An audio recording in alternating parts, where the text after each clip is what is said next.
Hi friends. Let me do the introduction. Hi friends. Welcome back to Sam and Friends. So I have brought new friends to the talk. Doing a bit of random talking today.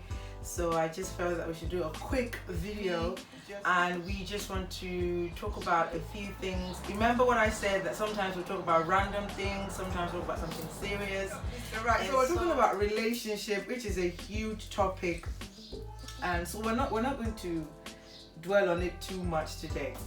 We're just going to explore certain topics or certain things that we feel, and then you can drop your comments, you can tell us what you think, and yeah. So who wants to go first? Who has a question? I have a question. Okay. So my question was, can God tell you who your husband is, but before you fully know the person? So it's not like you're dating. And then say if you meet someone or you just see someone for the first time or something like that, and then you just feel oh, God's telling you that's gonna be your husband, but you don't have any relationship with them yet. I think it's possible. It's possible for God to tell you who can be your husband or your wife before you meet them. Is that what you mean? You meet them, but then God is telling you that that's so maybe some guy walks in through the door, and then as you're about to lift up your hands to pray, then the Spirit starts speaking, and then God just said, look to your right, 12 o'clock. No, 12 o'clock is not on the right. It's straight on. Yeah. Look to your left. No, look to your right, 3 o'clock. That's it. That guy over there, he's the one. Yeah, that's what I mean. I don't know how often that happens, if I'm honest. But I think I've heard it's actually often, I've heard a lot of stories that like people. Well, I wish.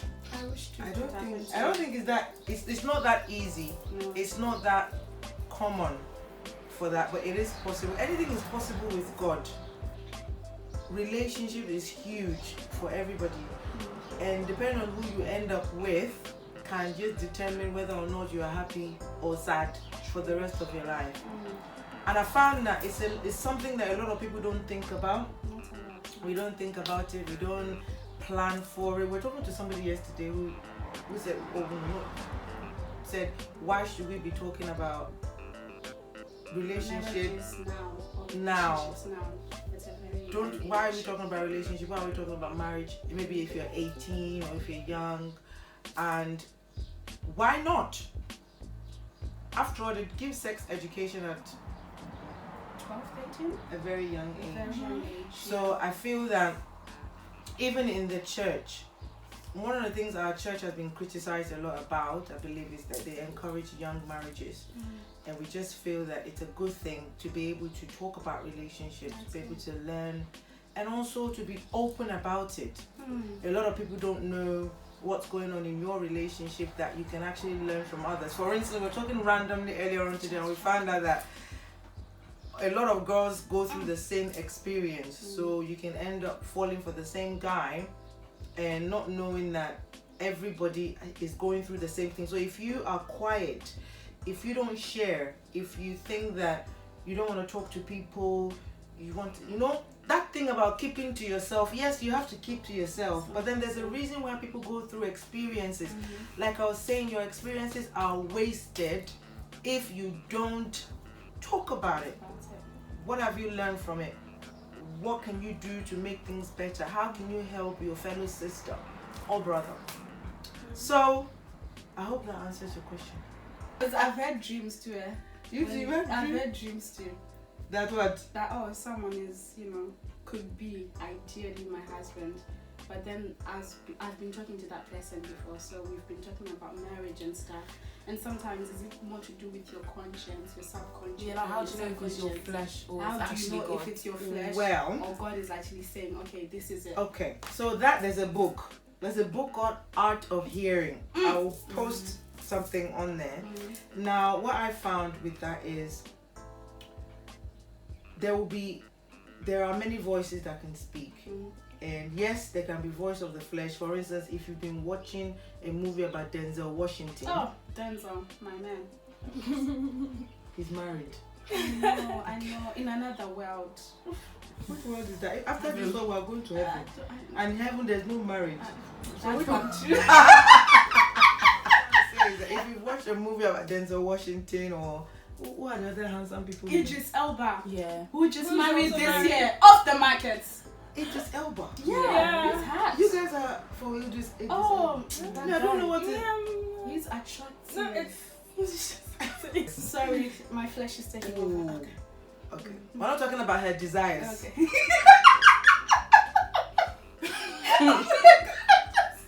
Okay. Okay. So I said, if you're watching a movie about a really handsome guy, and then the guy happens to creep up in your dream, it doesn't mean that, you know, that's the person. Yeah, but that's different. It's different. What I'm trying to say is that likewise, if you've seen the person around and you do talk to the person, there is a high chance that he will come up in your dream. But what about before all of that? Honestly, I think that there are times where God will reveal to you that this person is your husband in different ways. He can either show you through dreams, which are possible, or he can just show you through a series of events. You can say, God, show, maybe in your prayer, if you're not sure and you're praying about the guy, God can show you through a series of events, or he can send people your way, or he can even make the guy do something that will confirm that, okay, this is... So in the mouth of 2 or 3 witnesses, a thing is established. So be very careful, because don't forget also that the devil gives dreams. Yeah. Okay, so always bear that in mind. So the part that we're talking about right now is the fact that wherever you are, whoever you are, Christian, whatever you subscribe to, yes, you might see somebody in your dreams. The question is that when you see somebody in your dream, does that mean then that that's the one? And what we're saying is that there's no hard and fast rule. As a Christian, you'd always pray about something, because there are many ways God does speak to us through dreams. One of the ways God spoke to people who saw somebody, I'm sure, was it Joseph? Yeah, he dreamt, but he didn't see his wife in a dream. No. What I'm trying to say is that there were many ways, you know, in the Bible there's so many ways people found wives, you know. They'll be like, go and fetch something. The first person you see. The first person you see at the market. Can you imagine that day you didn't go to the market? Then you've missed your... So the first person you see at the well, this is also Rebecca, isn't it? Yeah. And Isaac. Yeah. Abraham sent his servant, go to the well, go and find me a son from the wife for my son. And the first person you see, and that servant I think even had to use another certain signs. He then said, okay, God, my master has sent me to go and find a wife. Yeah. So what I'm going to do is I'm going to this well, the first woman who comes to draw water, and I ask her to give me water to drink, and she offers to give water to my animals. He had animals. Then that will be the woman thank you, Lord. So now, if say for instance, you're not in tune with God. So can you imagine if maybe Rebecca would have heard a voice say, why don't you offer water to this guy and his animals? What if you're like, man, I don't have time. You know, this voice. They'll be like, bind the voice. No, camels drink a lot of water. And it takes time. So it's hot in those areas. It's hot. It's inconveniencing. It is just out of your thing. You get it? So the point perhaps is that you never know how God uses a series of events in your life to land you or get you to a place where you need to be. And that's the reason why it is important for you as a person to be in tune with your God. That's it. So I always say that, the 3 M's. Say this: your master, God Almighty. You have a relationship with God. Then you know your mission. You are comfortable in who you are, and then it's easy. This is from a female perspective. Then it's easier to meet your man. Then you're ready, or your mate if it's for a guy. So your mate is more general. Now, in terms of that, that's a very good example. In that, she could have decided that. So can you imagine the times that God would say, "Oh, why don't you say hi to this guy?" That's so many times it happens. Do you understand? Why don't you say hi to this guy? Just be kind. Just because he's not driving a car, or he doesn't look like you're the normal person that you'd want to make friends with. Tall, dark, and handsome. Tall, dark. No, do you know what? Not everybody wants tall, dark, and handsome. People just want. Girls. People just want medium. Who wants that? Who's going to settle for medium? Some Maybe people light just. skin. Yeah, some people just want medium, fair, and okay. Yeah, who knows? I don't think I don't think anyone does. And surely everyone is going for the The reason I'm saying that is because if we're all aiming for tall, dark, and handsome, we all don't get what we want. Oh, they are different. Then versions. who's going to meet the medium, fair? In their eyes, they are tall, dark, and handsome. This is more to do with how you see them than The beholder. So beauty yes, is the in the eyes eye in of the eyes of the beholder. Okay, it. so that's 2 things we have learned. Number 1, that God can show you dreams. Be careful the kind of dreams you have. Oh no, you can't decide what kind of dreams you have. Yeah. Be careful of what you think about. Yes. Yeah. And another thing I thought Some about is, people might- as I was saying, is that marriage is also a destiny. It's one of the most important things I've found, because it's one of the things that Apostle Paul in the Bible has compared to relationship with God. That's it. I mean, the church is called the bride of Christ. There's going to be a marriage feast of Jesus Christ and his church. There is, men, love your wives as Christ loves the church. Women, submit to your husbands, and things like that. So, and ultimately that scripture ends with, this is just a marriage is a replica of what's happening between us and God. So that then begs the question that if relationship and marriage is one of the ways the devil torments everybody, that's what's on your mind. Do you know, even people who end up being gay and lesbian, it's just because of the fact that there's a lot of issues in relationships. They just Too much to deal with. they just try to settle with one. So many things going on that's making people think in a different way, and people are becoming progressive in what they deem to be relationships.